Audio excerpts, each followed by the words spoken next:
The Israel Allies Foundation has released its annual list of top 50 Christian allies. And at the top of this year is Pastor Franklin Graham, the son of the legendary pastor Billy Graham and the president of Samaritan's Purse.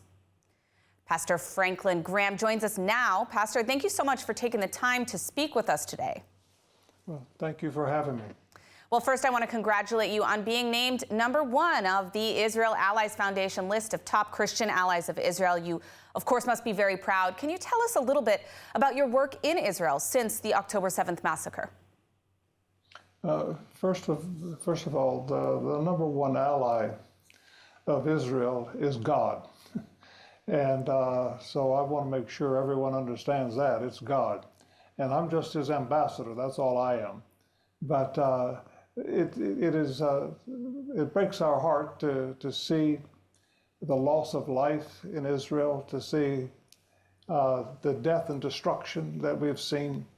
And so our hearts are with the people of Israel, and our prayers are for the peace of Jerusalem. The Bible instructs us to do that. I think just after the attack last year, we had people on the ground within 2 or 3 days looking to see how we could help.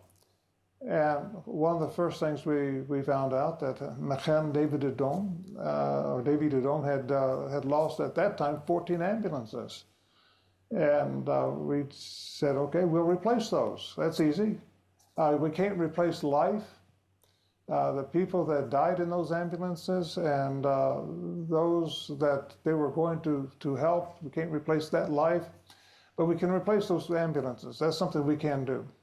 And so we decided to make that choice to replace those, and since then, I think it's a total of 42 ambulances now that we're committed to.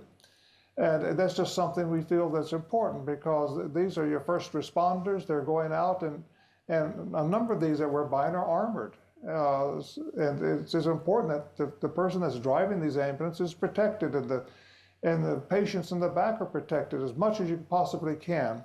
We've provided food vouchers to people.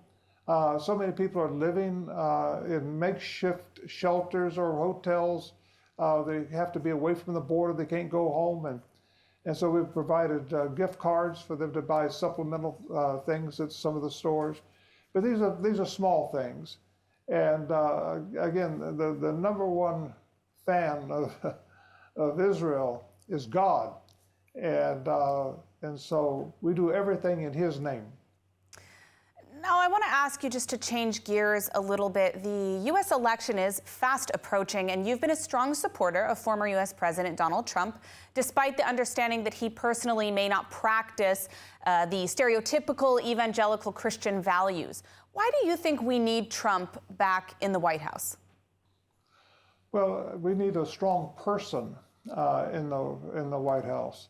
And I do believe that with President Trump in the White House, no question, he's a friend of Israel. But I think he will try to work out a peace deal that would not just be Israel and his neighbors, but it would be for the entire region, and which I think would be good for everyone. So I pray that Donald Trump, if it be God's will, that he would become our next president.